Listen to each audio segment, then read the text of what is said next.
Abra sua Bíblia, por favor, no Evangelho de Marcos, capítulo 7, verso 31 a 37.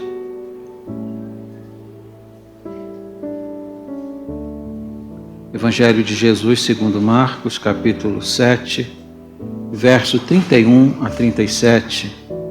Eu vou falar sobre o maravilhoso toque de Jesus. A palavra de Deus diz assim: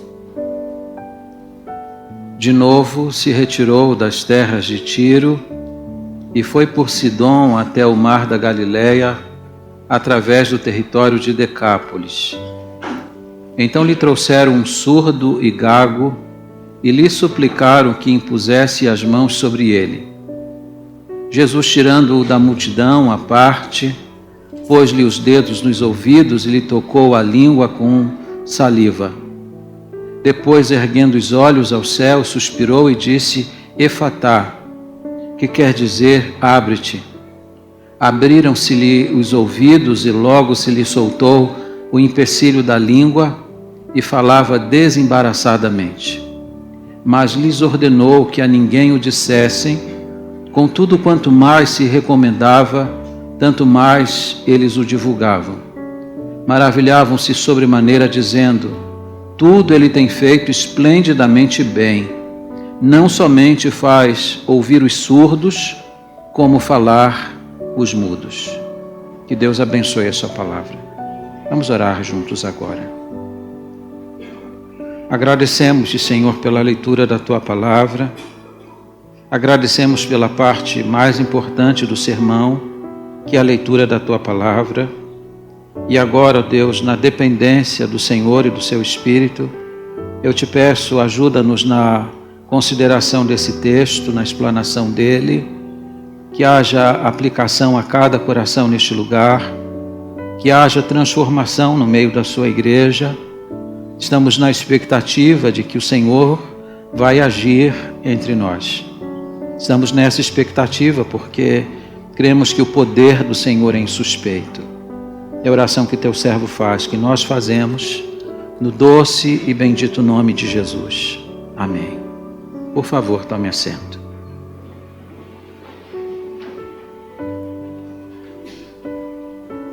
Quando nós olhamos para os evangelhos e nos deparamos com a maneira como Jesus agia, a gente percebe que os métodos de Jesus, eles eram os mais variados. Seus métodos eram diferentes e, na verdade, seus métodos se aplicavam a cada pessoa distintamente. Jesus nunca agia da mesma forma com as pessoas. Ele sabia como alcançar cada pessoa. E é isso que nós temos aqui nesta passagem, que é uma passagem exclusiva do Evangelho de Marcos, mas uma passagem bastante significativa. No seu ministério, Jesus fez uso de vários métodos.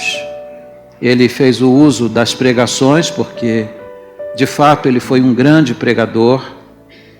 Jesus fez uso das parábolas, porque, como mestre, ele sabia trazer clareza aos princípios do reino de Deus, então, ele fez uso, muitas vezes, de parábolas. Jesus fez uso também das respostas aos seus inquisitores. Muitas vezes tentaram colocar Jesus em situação embaraçosa, mas Jesus aproveitava essas circunstâncias também como mestre para ensinar. Jesus fez uso também de atitudes que aparentemente eram extremamente simples e a partir delas ensinou princípios que regem o reino de Deus.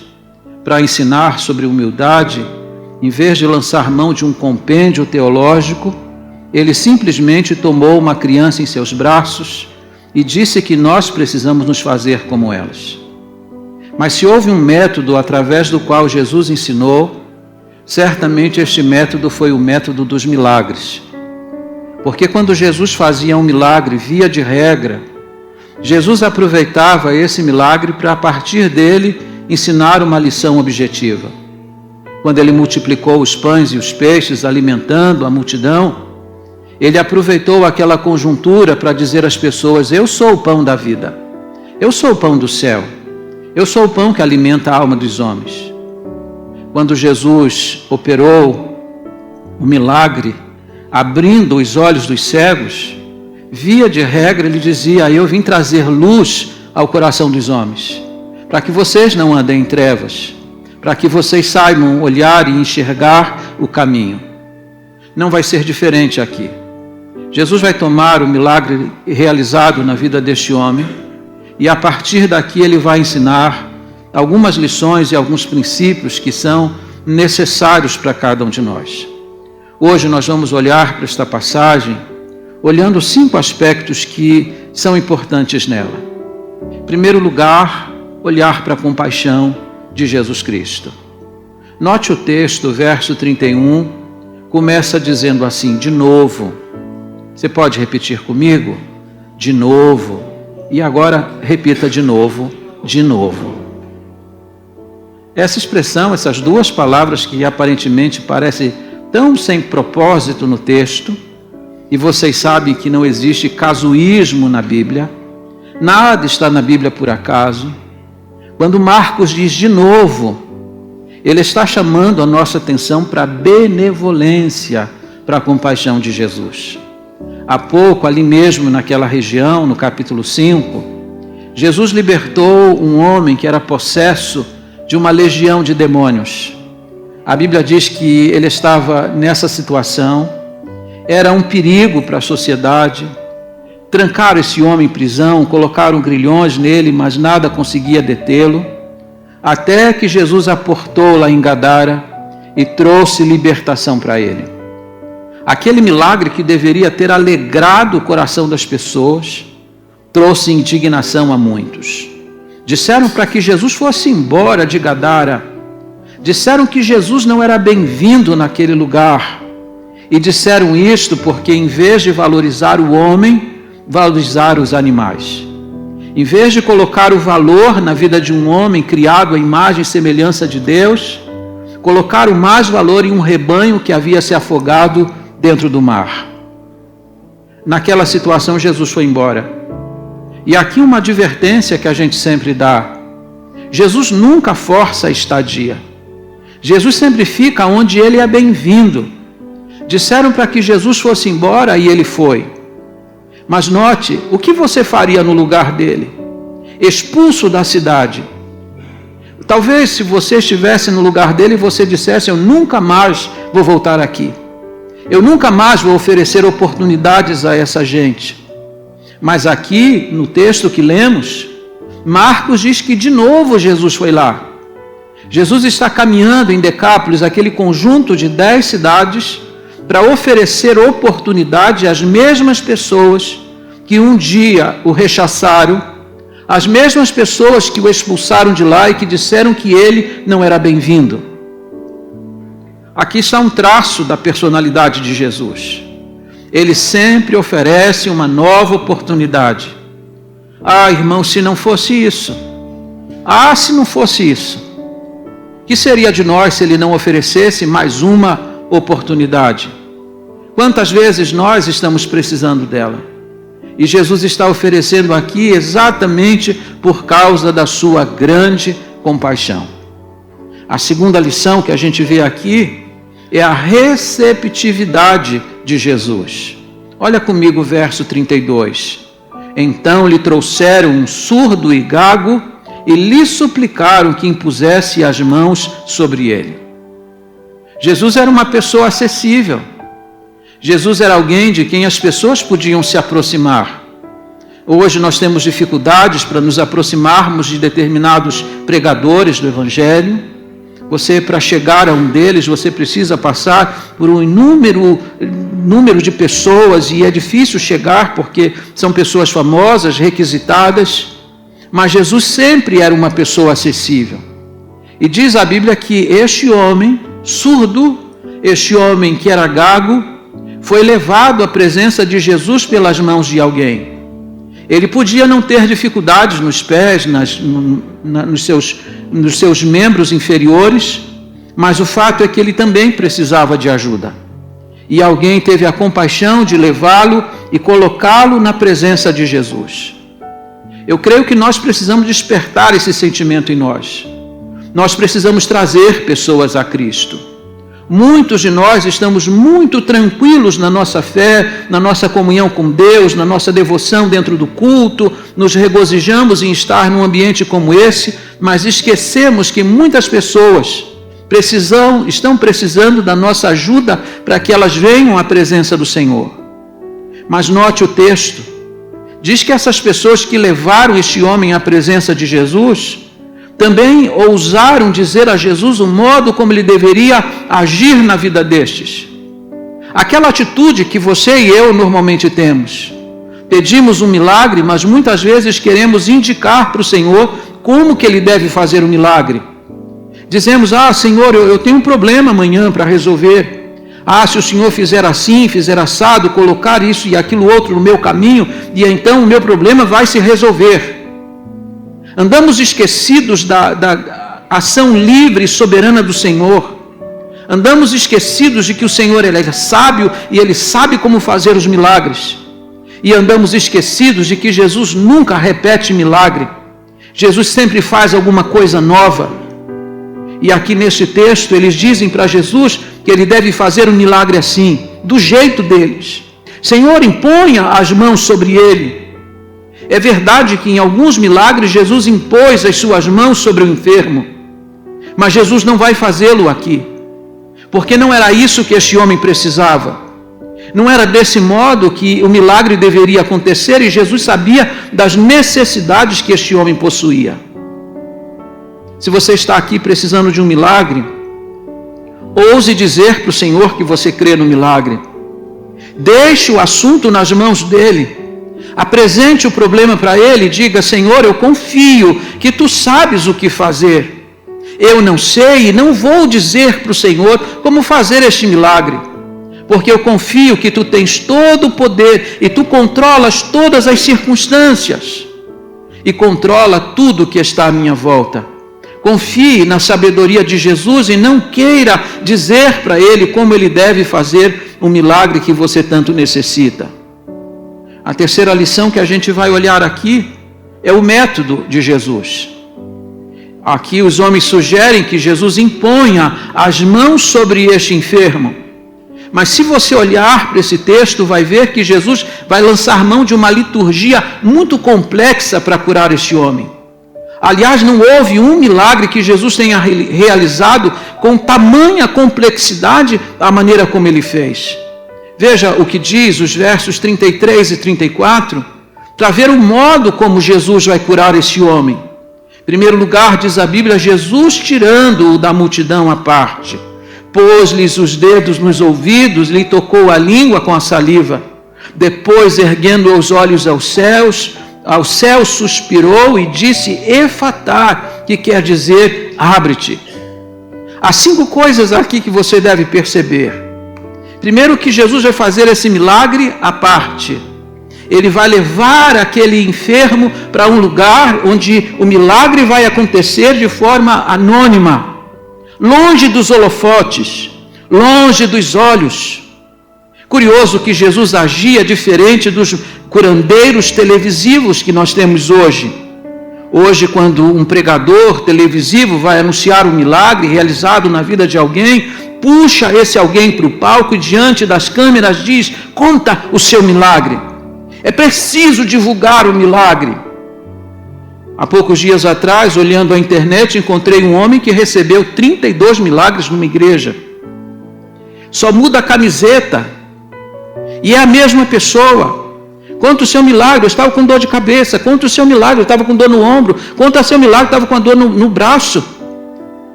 Mostrando de forma muito clara que tudo aquilo havia sido encenado. Foram gravados vários takes e em cada culto colocava-se a mesma pessoa contando que havia acontecido um milagre na vida dela. Milagres encenados, milagres televisados, milagres do show da fé. Mas Jesus não fazia da vida de ninguém um espetáculo. Jesus não realizava o show da fé, porque Jesus não fazia milagre para divulgar ou para alcançar publicidade. Quando Jesus curava alguém, manifestava seu poder na vida de alguém, ele o fazia tão somente por amar esse alguém e não para promover o seu próprio ministério. Por isso Jesus vai tomá-lo à parte. Jesus que fez alguns milagres publicamente, este vai fazer de forma escondida, porque Jesus visa apenas a vida desse homem. A segunda coisa que o texto diz é que Jesus vai tomá-lo à parte, depois vai colocar os dedos nos ouvidos dele, ele vai tocar a língua com saliva. Perceba você que este homem não ouvia, perceba que este homem falava com dificuldade, porque quem não ouve bem não pode falar. Ele é gago porque exatamente ele não ouve, ele não consegue codificar os sons. Então o que Jesus vai fazer com ele? Jesus vai criar uma ponte de contato com ele. Jesus vai fazer com ele aquilo que é necessário para que a alma dele seja alcançada. E a melhor coisa que Jesus vai fazer para alcançar a alma dele é tocá-lo. Colocou as mãos sobre ele, colocou a mão nos seus ouvidos e colocou a mão na sua língua, tocando-o com a sua saliva. Jesus está acessando a alma dele. Já que ele não pode ouvir, ele pode sentir. E ele pode sentir o toque bendito e maravilhoso de Jesus. O que Jesus está fazendo com ele é despertando a fé a partir dos sentidos que ele possui. Ele pode não ouvir, ele pode não falar, mas ele pode sentir e ele pode codificar o toque bendito do Salvador. Terceira coisa que Jesus vai fazer por ele, diz a Bíblia que Jesus vai erguer os olhos aos céus. 3 vezes a Bíblia vai dizer que Jesus fez isso. Em Marcos, no capítulo 6, quando Jesus vai multiplicar os pães e os peixes, diz a Bíblia que antes de efetuar o milagre, ele olha aos céus, ele ergue os seus olhos para o céu. A Bíblia diz em João capítulo 11, quando Jesus vai ressuscitar a Lázaro, antes de fazer aquela oração e chamar Lázaro da sepultura, ele eleva os seus olhos ao céu. A Bíblia diz mais que Jesus vai erguer os seus olhos aos céus quando ele vai fazer a sua oração sacerdotal, lá no capítulo 17 de João. Ele está fazendo a sua oração final em favor do seu rebanho. Agora, Jesus não eleva mais os olhos aos céus, visto que o céu é a sua habitação. Ele não eleva os olhos aos céus, mas nós podemos elevar nossos olhos para ele, porque de lá ele nos contempla com os mesmos olhos com que ele contemplou o Pai. Sabe por que Jesus olhou para o céu? Para identificar o lugar de onde a boa dádiva ia descer. Ele olhou para o céu para glorificar o seu Pai, porque Jesus viveu debaixo deste apanágio. Ele viveu para dar glórias tão somente a Deus o Pai. A quarta coisa que Jesus vai fazer é que ele vai suspirar. E suspirar aqui, irmãos, tem uma importância muito grande. A palavra suspirar aqui é a mesma que aparece em Romanos 8, 26, quando Paulo, depois de dizer que nós não sabemos orar como convém, mas que o Espírito nos ajuda nas nossas orações e ele intercede por nós com gemidos inexprimíveis. A palavra que está aqui para suspiro é a mesma que está em Romanos 8, 26 para gemido inexprimível. O que Marcos está dizendo aqui é que quando Jesus vai interceder por este homem, ele vai interceder e vai suspirar por ele de uma forma agônica, intensa. Jesus está interessado nele. Jesus dá importância para ele e o drama que ele está vivendo interessa e toca profundamente o íntimo do Senhor Jesus Cristo. E a quinta coisa que Jesus vai fazer, Jesus vai dar uma ordem dizendo efatá, que Marcos aqui vai traduzir para nós dizendo abre-te. É uma palavra do aramaico, efatá. E Jesus, quando pronunciou esta palavra, note, o homem era surdo, ele não podia ouvir. Mas Jesus vai dizer, abre-te. E isto é importante você considerar. Quem está dando esta ordem é o Criador, e quando o Criador dá uma ordem, a criação obedece. A Bíblia diz que Jesus é o Criador de todas as coisas. Lá no princípio, quando ainda não existia mundo, ele deu a sua palavra e tudo veio a surgir. E ele aqui está dando uma ordem. E note que abre-te aqui não é apenas abrir os tímpanos dele e soltar a sua língua. A palavra no original, ela significa desembaraçar e soltar a vida inteira. Jesus está dando uma vida plena para ele. Ele agora vai poder se relacionar com as pessoas. Ele vai poder se comunicar com elas, vai poder ouvi-las, vai poder falar, vai poder comunicar. Ele vai viver uma vida completa. Jesus está desembaraçando a vida dele inteira. Quando o Senhor faz uma coisa, Ele faz esplendidamente bem. Ele sabe como fazer. Ele sabe como acessar a nossa alma. Quarto lugar, olha comigo o poder de Jesus Cristo. Diz o verso 35, abriram-se-lhes os ouvidos, e logo, mais uma vez uma expressão, contido aqui duas palavras, e logo se lhe soltou o empecilho da língua, e falava desembaraçadamente. Quanto tempo ele esteve sem falar? Quanto tempo ele esteve sem ouvir? A Bíblia não explica. A Bíblia não explica se a sua surdez era congênita. Mas seja como for, é admirável o fato de que ele receba o milagre de forma instantânea, e instantaneamente ele começa a falar de forma desembaraçada. Eu tenho uma fonoaudióloga aqui no auditório, e ela sabe que muitos de nós que nos comunicamos e falamos aparentemente bem, muitos de nós precisamos de tratamento para colocar as coisas no devido lugar. Algumas vezes tropeçamos nas palavras, temos dificuldade de nos fazer entender. Mas aqui Jesus vai fazer o milagre, e quando ele faz o milagre pleno. E note que o milagre que ele faz aqui é um milagre verificável. As pessoas que estavam à volta, vendo o homem falar, disseram: veja como ele faz tudo esplendidamente bem. Esse homem está falando bem, desembaraçado. A obra do Senhor, ela é sempre completa. Jesus vai fazer o milagre de forma instantânea e não progressiva, provando que seu milagre é realmente verdadeiro.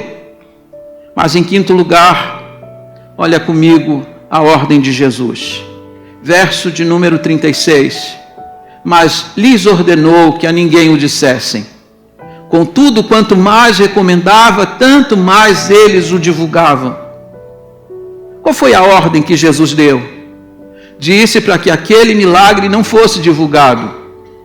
Essa é uma ordem que no texto parece paradoxal. No capítulo 5, quando Jesus libertou o possesso, disse a ele: ide, vá para sua família, vá para sua casa, e vá divulgando para todos aquilo que o Senhor te fez. Jesus fez daquele possesso liberto de Gadara um porta-voz da sua palavra, um missionário na sua terra. Mandou que ele contasse a todos aquilo que o Senhor havia feito em seu favor. Mas aqui Jesus dá uma ordem contrária, diz que o seu milagre não deve ser divulgado. Mas diz a Bíblia que conquanto Jesus tenha dado essa ordem, tanto mais eles o divulgavam. Você vai dizer que as intenções equivalem, mas se Jesus dá uma ordem a você, você deve obedecê-la cabalmente. Mesmo que você não a compreenda, mesmo que você tenha boas intenções no seu coração, a palavra e a ordem de Jesus deve ser cabalmente obedecida. Eu sei que você deve perguntar assim: por que será que Jesus não queria que se divulgasse o milagre aqui e mandou que se divulgasse lá? Porque quando o gadareno estava testemunhando, ele estava testemunhando no centro dessas cidades. E agora Jesus está saindo dessas cidades e está entrando novamente em seu território. E Jesus está fazendo a sua última viagem em direção à cruz. Jesus não queria despertar os seus inimigos antes da hora.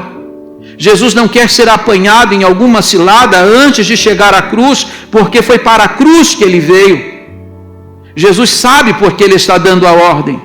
Muitas dificuldades Jesus deve ter tido no seu ministério, e exatamente nesta hora, porque alguém, mesmo com boa intenção no seu coração, não foi capaz de obedecer a uma ordem clara que ele havia dado. Que ordens o Senhor tem nos dado? Que interpretação nós temos dado às ordens do Senhor, em vez de cumprir as ordens que ele tem dado? Eu vou terminar olhando com vocês dois aspectos que eu creio que são fundamentais na passagem para a gente levar alguma lição para casa. Primeiro, a questão da surdez. Aqui nós estamos diante de um caso de alguém que não está morrendo, de alguém que não está correndo risco da própria vida.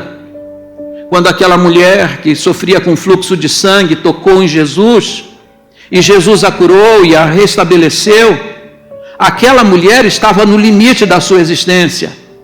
Aquela mulher estava sofrendo com uma hemorragia crônica.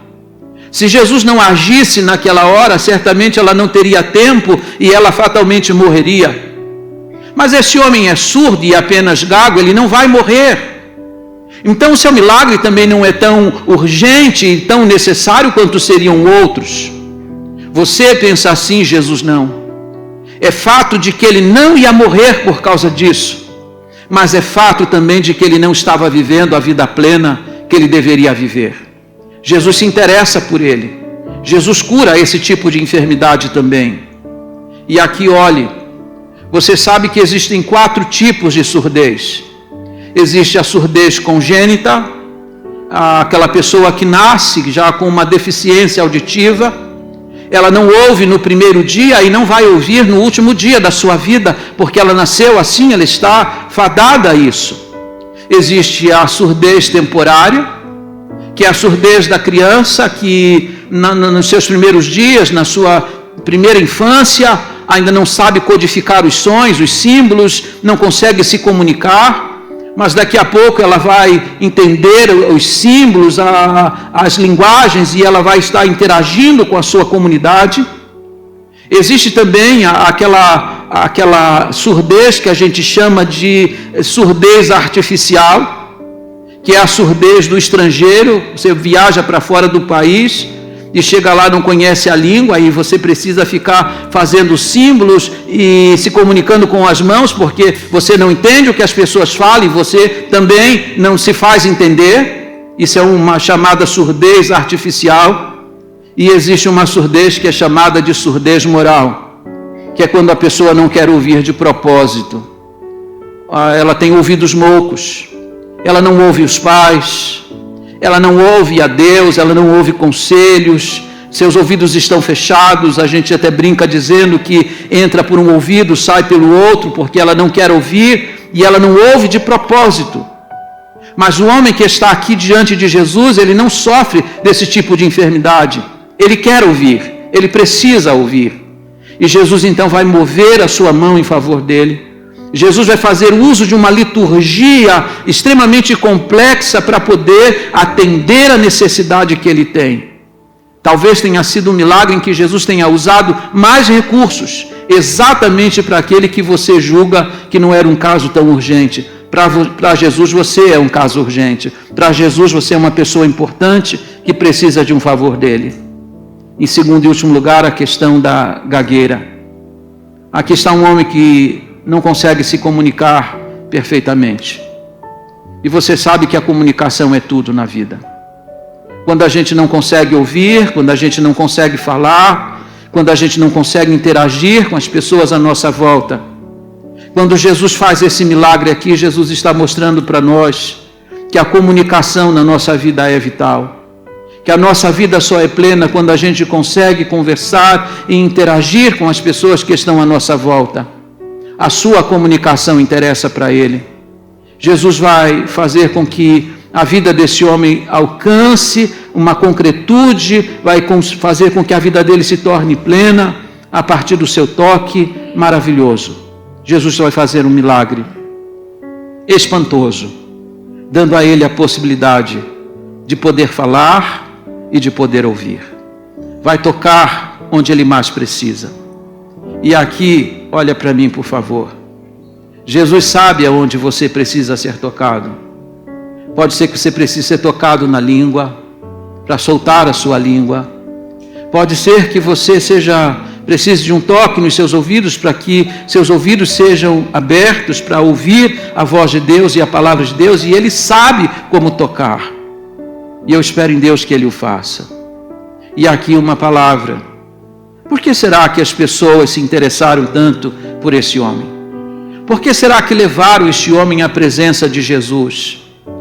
Pode ser que elas tenham sido impelidas porque foram convencidos pela pregação do gadareno, que estava pregando na região de Decápolis, anunciando o poder que havia em Jesus Cristo. Ou pode ser que essas pessoas tenham sido despertadas pela consciência do texto de Isaías 35, versos 5 e 6. Havia uma expectativa naqueles dias de que quando o Messias, prometido de Deus, se manifestasse, ele ia abrir os olhos aos cegos e ia desembaraçar os ouvidos para os surdos. Se você olhar para o Antigo Testamento, não existe nenhum milagre de cura de pessoa cega ou surda. Quando Jesus vai fazer esse milagre, Jesus vai fazer um milagre inédito. Jesus é assim, ele é capaz de fazer coisas inéditas. Essas pessoas estão na expectativa de que ele é o Messias poderoso de Deus para realizar aquilo que nunca havia acontecido. Eu quero dizer a você que Jesus está aqui, que ele continua fazendo coisas esplendidamente bem, que ele continua fazendo coisas novas, ele continua fazendo coisas inéditas, porque ele sabe como lidar com cada pessoa em particular. E aqueles que olham para essa expressão que Jesus vai dizer ao homem, Efatá, achando que estão diante de uma palavra mágica, esqueçam. Você pode dizer Efatá, mas Efatá não é uma expressão mágica. É uma palavra como outra qualquer. É que nos lábios de Jesus esta palavra teve poder. Jesus é que faz e faz do seu jeito. Jesus faz de forma esplêndida.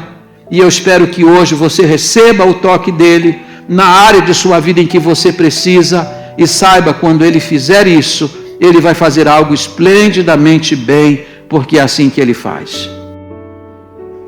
Eu queria orar com vocês agora, antes do culto terminar e antes de impetrar a bênção dos apóstolos. E eu quero crer que neste lugar nós temos pessoas que também precisam ser tocadas pela boa mão e poderosa mão de Jesus Cristo. Alguns de nós, mesmo falando e ouvindo,